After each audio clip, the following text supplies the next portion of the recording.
Happy 50th anniversary, Amtrak. Wow, that's a long time. My question is, how did Amtrak go from this to this? Well, that's what we're going to look at today. We're going to look at the history of Amtrak. All aboard!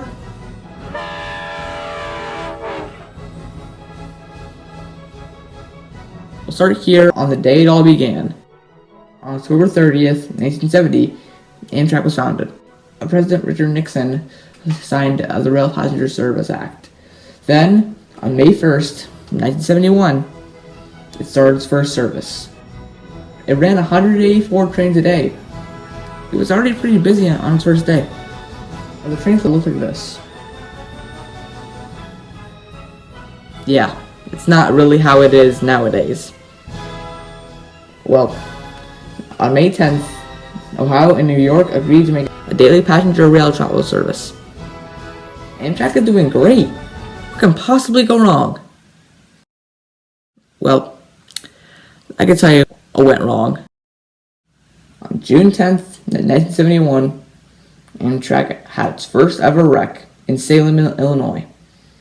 It killed 11 and injured 163. That made Amtrak need to put some upgrades in their coaches, which now had windows to climb out when a wreck happens.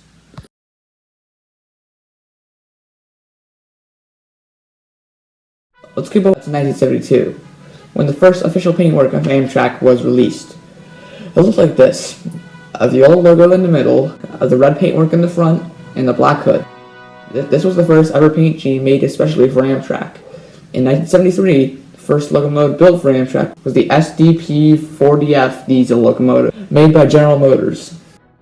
In October of 1973, the new bi-level cars, and now known as superliners, were made when Amtrak let a contract specify and design superliners. And now let's go to 1974, when the Phase 2 paint scheme was revealed. It had red, white, and blue stripes in the middle. The main Phase 2 locomotive types were the GE E60 locomotives. In 1975, the famous Amfleet passenger car was put into revenue service. Amfleets are one of the most famous passenger train coaches in the world. Here comes my personal favorite Amtrak paint scheme, Amtrak Phase 3. It's barely any difference to the Phase 2, except for the white stripe being bigger. Some Phase 3 paint schemes are still used to this day. In 1977, the Horizon was introduced. This was to supplement the existing army of Amfleet one single level cars used to be on short distance corridor trains. And not much happened in the late 70s and early 80s. So let's skip it. It's 1986.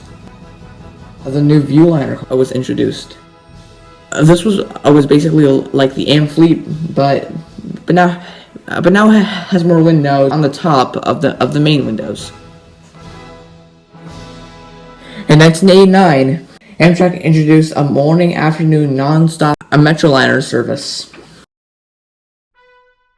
In 1993, Amtrak had a really bad day. On September 22nd, 1993, Amtrak had its worst ever wreck ever to this day.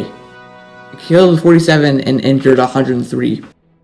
Amtrak followed a recommendation of record of onboard passenger numbers. Also in 1993, Amtrak introduced the new paint scheme, Phase 4.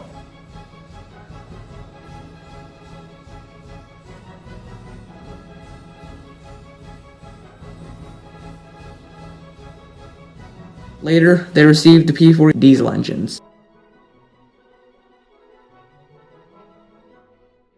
In 2000, this was an important year for Amtrak. Not only because it was the beginning of the 21st century, but that a special locomotive was brought into service, and that is the Acela Express.